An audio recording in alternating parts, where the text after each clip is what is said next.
এজেন্টদের মেরে তাড়িয়ে দেওয়ার অভিযোগ তৃণমূল প্রার্থীর। পুনর্গণনার দাবি জানালো পাণ্ডবেশ্বরে তৃণমূল প্রার্থী নরেন্দ্রনাথ চক্রবর্তী। তিনি নির্বাচন কমিশনের কাছে লিখিত অভিযোগ করেছেন তার এজেন্টদের গণনা কেন্দ্রে মারধর করে তাড়িয়ে দেয়। পাণ্ডবেশ্বরে তৃণমূল প্রার্থী নরেন্দ্রনাথ চক্রবর্তী নির্বাচন কমিশনের কাছে পুনর্গণনার দাবি তুলেছেন। পশ্চিম বর্ধমানে তৃণমূলের বিপর্যয় নেমে এসছে। ইতিমধ্যেই আসানসোল দক্ষিণ বিধানসভা আসন ব্যাপক ভোটে লিড নিয়ে জিতে নিয়েছেন অগ্নিমিত্রা পাল। এখন দলের মধ্যে সেম সাইড গোল তৃণমূল প্রার্থীকে হারিয়ে দিয়েছে।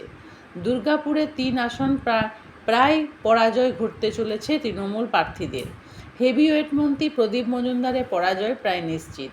কবি দত্তের হার হবে তা জানা ছিল, কিন্তু এত ব্যাপক ভোটে হারবেন তা ভাবতে পারেনি তৃণমূল। এই মুহূর্তে আতঙ্কিত তৃণমূল কর্মীরা। পঞ্চায়েত প্রধান ও সদস্যরা গা ঢাকা দিয়েছেন বলেই সূত্রের খবর। নেতাদের ফোন সুইচ অফ, চারিদিকে শুধু জয় শ্রীরাম ধ্বনি। হেভিওয়েট প্রার্থী প্রদীপ মজুমদার সেমসাইড গোলে হেরে যাচ্ছেন। এই মুহূর্তে চরম বিপদের মধ্যে রয়েছেন তৃণমূল কর্মীরা। গতকাল পর্যন্ত যে দাপট ছিল, আজ তা বিজেপি কর্মীদের হাতে। কেন্দ্রীয় বাহিনীর সামনেই তাদের তাণ্ডবে তৃণমূলীরা পালাতে ব্যস্ত।